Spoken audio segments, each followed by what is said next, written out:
I've been replaying the biotic terrorist scene here, and I think I've pulled out all of the like peons and killed them, because I've just had the biotic terrorist leader screaming at me every time I go in.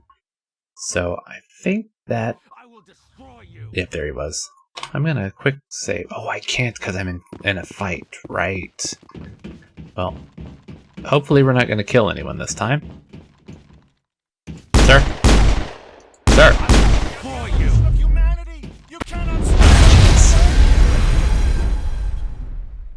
Is that all of them? Perimeter secured.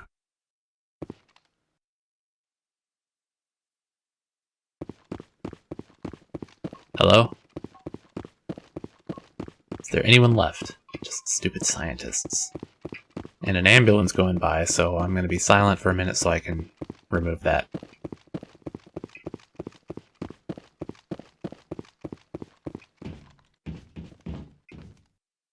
Go, go, go! Is this the last of them? Ha-ha! You cleared the facility. All the civilians are safe, though still chattering to themselves and screaming at the garbage cans. Evolution of humanity, huh?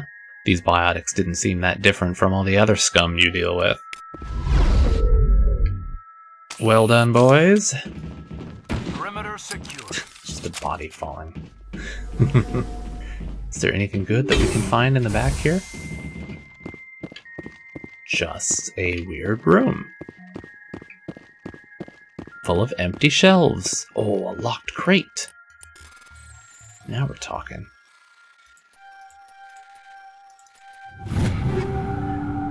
Alright, well, level 7s and an 8.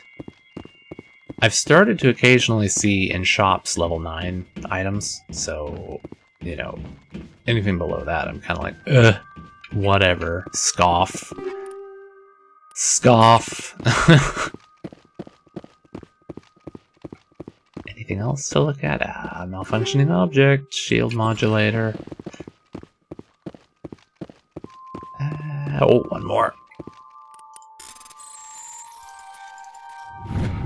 And more of that stuff. Okay, whatever. Well, excuse me, madam. Well, I'm gonna go out, get on the Mako, and back up to the Normandy. I guess then turn in the quest of the galaxy map, and be on my way just searching the galaxy to see if I've missed anything. So I will see you when I find something. Message coming in. Patching it through.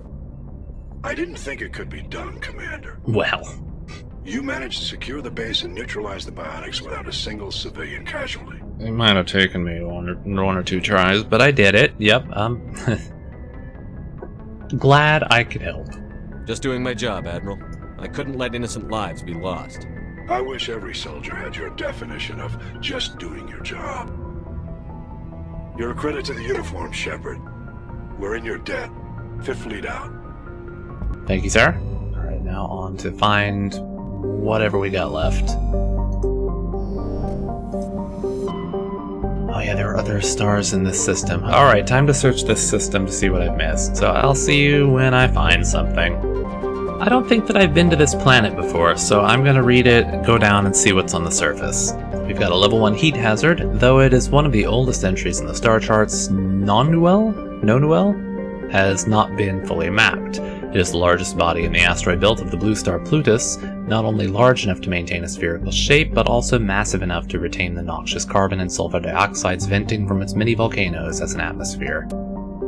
Nonuel is rapidly volcanic, and the source of its great heat is also the source of its inordinate mass. Nonuel is a secondary source of element 0, coalesced around a large chunk of...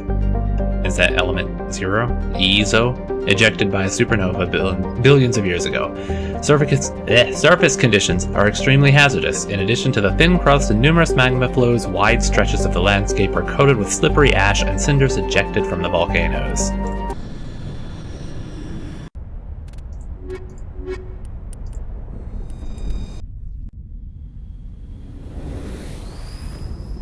Let's see what kind of interesting stuff we might find on the surface of this very element 0 heavy planet. It's a little dim down here. Oh,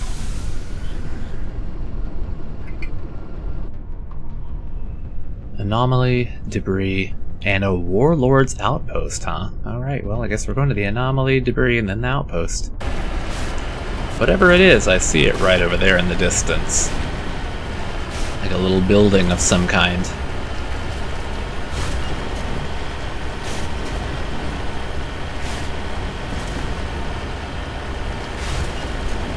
Yeah, it's one of those, like, somebody was living here kinds of things.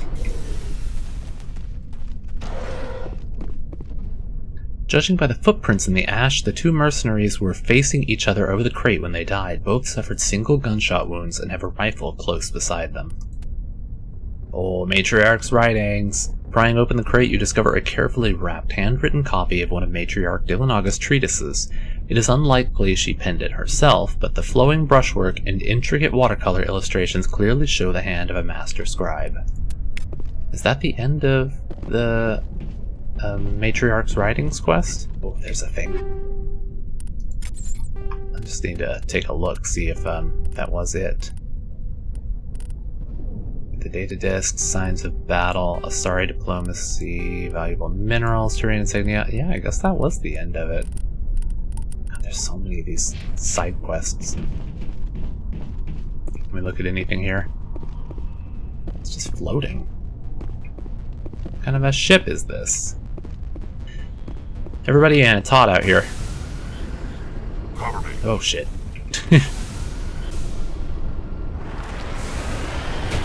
Oh, pardon me. Looks like we got our thing down here in this valley. Is this another set of minerals, maybe? I mean, it's debris of some kind, so I suppose it's not. It really is down in here. It's a crashed probe. I'm on my way.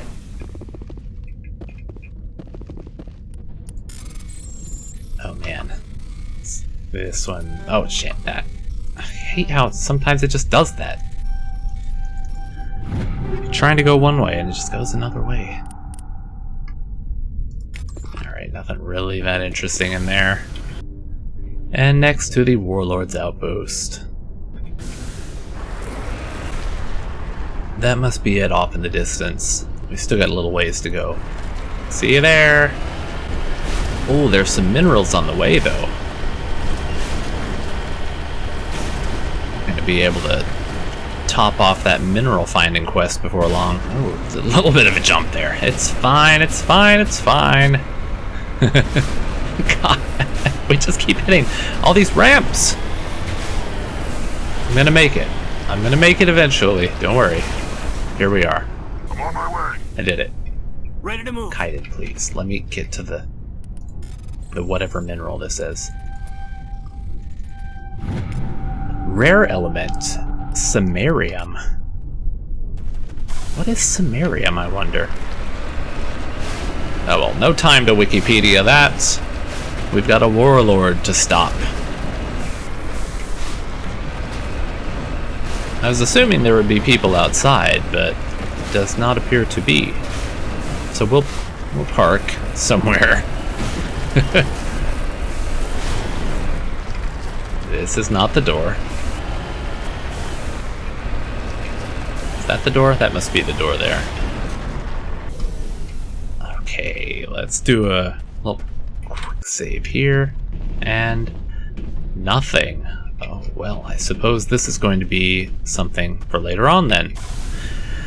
Oh well, back to the Normandy. I just went into the Utopia system and a lot of the planet names really stood out, so I'm gonna actually go through them and read them, just to see if there's anything of interest here. We have Xanadu. Xanadu's atmosphere is composed of methane and argon. Its frozen surface is mainly composed of potassium with deposits of calcium. Its location in the deep cold of the outer system and its lack of any valuable resources leave little to recommend it. Nirvana. Nirvana has a trace atmosphere of xenon and krypton. The surface is a mix of water, ice, and iron oxides, with cryovolcanic plumes of potassium concentrated around the equatorial ridge. Nirvana has little of commercial or scientific interest, though a few geological research stations were constructed in the early 2160s. All have been shut down for years. The Alliance maintains an automated ice cracking station, which has quietly stockpiled a large amount of deuterium fuel for use by the fleet. Zion. Zion is a hydrogen-helium gas giant even larger than Jupiter. Despite its deep gravity well and lethal radiation, it supports a small helium-3 mining industry. The reason is simple. As the only gas giant in the Utopia system, it is the only local source of fuel for Eden Prime's power stations and spaceports. Zion has 112 satellites ranging from captured asteroids to the moon of Asphodel, which is large enough to retain a thick atmosphere. Eden Prime, I remember that from the beginning of the game. This idyllic agrarian world was one of the first human colonies established beyond the Charon mass relay. Eden Prime's biosphere is unusually well suited for importation of Earth-native life. This fertility drew heavy immigration and development by the Systems Alliance and various corporations.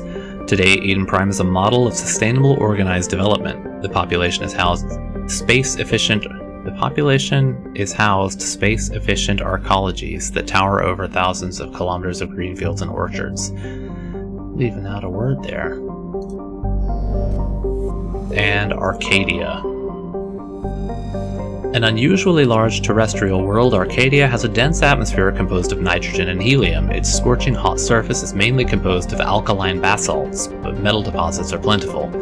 Though several spectacular examples of columnar basalt formation offer scenic beauty, Arcadia's hostile environment has precluded commercial development. Interesting how every planet in the entire system is named after some kind of paradise. So this is another system I haven't been to, but it has a point of interest in it. I don't know if I passed by here once or something, but I mean, Asteroid X-57 sounds familiar for some reason. So I'm going to look over these planets. Asgard, Loki, okay, I'm getting the point of this system. It's all like Norse mythology. So Loki. Loki is a small terrestrial world with little to recommend it. One hemisphere is largely covered by an ice cap and the other by craggy basaltic highlands. The rough, varied terrain suggests an ancient cataclysm caused significant damage to the world. This is seemingly reinforced by its unusually elliptical orbit, which reaches 6.5 AU at perigee and 7.1 AU at apogee. Penetrating scans of Loki's ice cap reveal a network of crisscrossing subterranean tunnels. Because some of the tunnels were surprisingly regular in shape and size, early expeditions looked for evidence of excavation. It was concluded they formed by natural processes. Loki's thin atmosphere is mainly composed of krypton and xenon. When it approaches perigee, frozen sulfur trioxides and dioxides can evaporate into clouds on the hemisphere facing Asgard. Tyr. Oh, this one's interesting. Look at that. It's got, like, roads and cities and stuff on it. Tyr is compositionally quite similar to Earth, however it lies over 4 AU from Asgard and possesses an atmosphere primarily composed of nitrogen and ethane. While a potential target for terraforming, the presence of the shirt sleeves habitable Terra Nova... What? Presence of the shirt sleeves habitable Terra Nova in the same system relegated Tyr to a support role. The shirt sleeves? I don't understand what they mean by that. Nearly 100 corporations, human and alien, have constructed extensive tele-operated mining, refining, and manufacturing facilities across the face of Tyr. Combined with the platinum loads of Terra Nova, the resources they produce are driving development of the local hydrogen and fuel cell industries. The Asgard system now supplies nearly 4% of the galactic market. So Terra Nova obviously is a new planet that I haven't looked at, you know, new Earth, Terra Nova. But what is the shirt sleeves? Bohr. Bohr is a huge hydrogen-helium gas giant with over 90 moons. Its striking coloration is caused by the light of ionized hydrogen filtering through an upper cloud deck of sodium. The source of the ionization has not yet been confirmed, but Bohr's mass, equal to 6 Jupiters, and high temperature suggest it may be a small brown dwarf, a large gas giant that gained nearly enough mass to ignite into a small star. Though Bohr's deep gravity well makes mining operations difficult, it is the only gas giant in the system. The hydrogen needed for the local fuel cell industry, combined with the ever-present need for helium-3 fusion torch fuel, make it economical to mine. It is actually quite big compared to other gas giants I've seen on this map. Terra Nova. Terra Nova was one of the Class 1 colonization prospects discovered by the first wave of Alliance surveys in 2150. It was the second human extrasolar colony and the first beyond the Charon mass relay. It currently has the highest population of any Alliance colony. Though banded by a harsh equatorial desert, areas closer to the poles are temperate. The pace of development was modest until extensive deposits of platinum were discovered in the 2170s. This rare metal required in the clean burning... Can I get that to go down a bit? This rare metal required in the clean-burning hydrogen fuel cells that power private vehicles attracted a platinum rush of immigrants and investment from throughout Alliance space. In the past 12 years, Terra Nova has seen a 30% rise in population, and growth does not appear to be slowing. Capital Scott. Alright, let's see what this asteroid's about. X-57 is a metallic asteroid originally located at the trailing Lagrange point of the gas giant Bohr. With the increased development on Terra Nova, a new orbital port facility was necessary. Due to a shortage of funding, it was decided to mine out X-57, using the recovered resources to finish out the interior for habitation. The asteroid was decelerated from Bohr's orbit using fusion torches, allowing it to fall into the orbit of Terra Nova. Recently, communications with the engineering team on X-57 have been lost. The fusion torches have reignited and the asteroid is accelerating towards Terra Nova. Uh-oh, that's no good. We need to get down there and solve the problem! Come on, boys.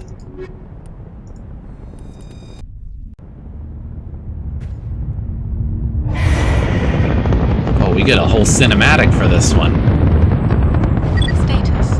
Sensors reveal 3 fusion torches propelling asteroid X-57. At its current rate of acceleration, the asteroid will collide with Terra Nova in approximately 4 hours. Analysis.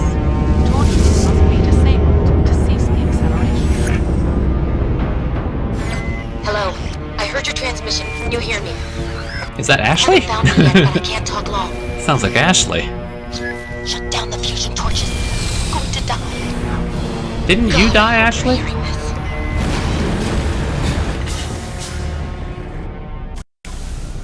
Okay, we got 4 hours. Am I gonna get up there and find, like, something guarding it? Actually, I might want to do this first. Transmission tower, fusion torch, and fusion torch. Should I go to the transmission tower first? What is this back behind me? That's not on my map.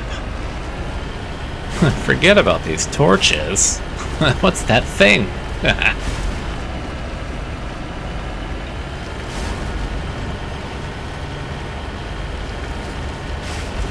It's just around this river bend. Oh, what are you? Cover me. Oh, there's stuff here. What is that? Omni-tool. Body of G. Mendel.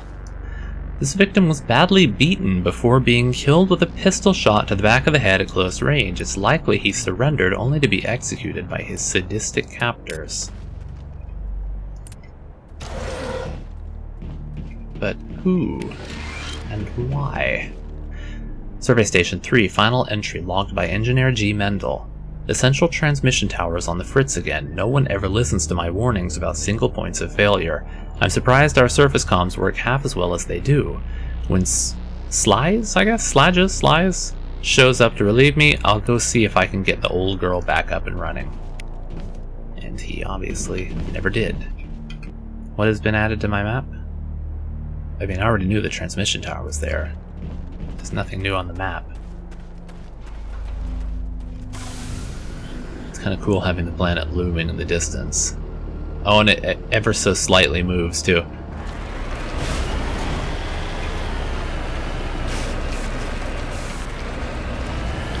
Maybe I should try the transmission tower first of all, since that seems to be what it's pointing me towards. And I think it was just to the west of this. So like right over this way. Oh, there are some baddies. Okay, it is to my left. It's up on top of there. Looks like we're gonna have to deal with these guys first of all, though. Headed in the right direction. I don't know who you are, but I'm damn it. Go. Heavy turret. Who put these turrets here? There's one down.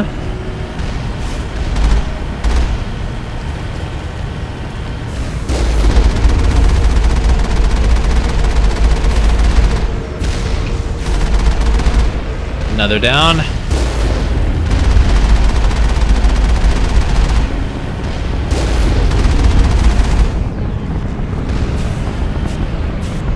Haha! Oh, I got that one already. Got that one next. Oh, you.